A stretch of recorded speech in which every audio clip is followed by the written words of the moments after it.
मैं हूं भगवान जगन्नाथ। मैं वही हूं जो युगों युगों से पूरी नगरी में रथ पर सवार होकर चलता आ रहा हूं। पर आज मैं तुम्हें अपने रहस्य का वो सत्य बताने आया हूं जिसे केवल भाग्यशाली ही जान पाते हैं। लोग मुझे जगन्नाथ कहते हैं, पर क्या तुम जानते हो मैं कौन हूं?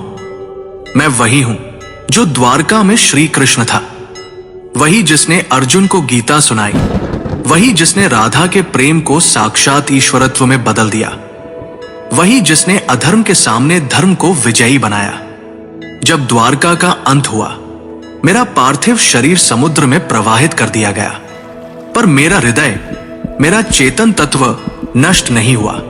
समुद्र में एक दिव्य काष्ठ पवित्र लकड़ी के रूप में प्रकट हुई और बहती हुई पुरी के तट पर आई।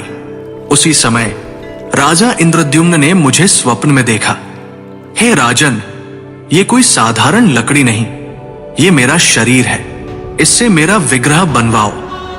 राजा ने आदेश दिया। मूर्ति बनाने के लिए एक वृद्ध पुरुष प्रकट हुए।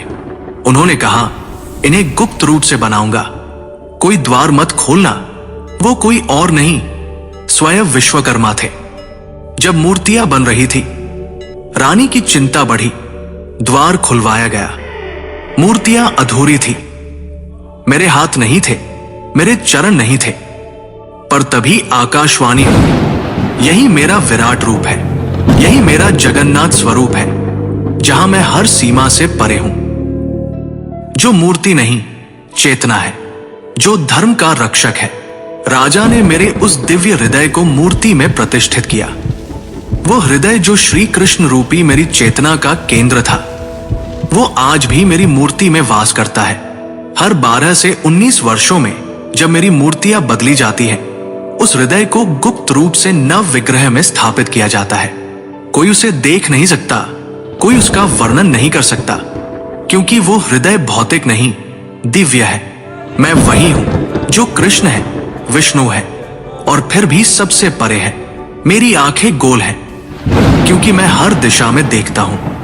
जब मैं अपने भाई बलभद्र और बहन सुभद्रा के साथ रथ पर सवार होता हूं, तो वो यात्रा कोई उत्सव नहीं, वो क्षण है जब मैं मंदिर से निकलकर भक्तों के हृदय तक पहुंचता हूं।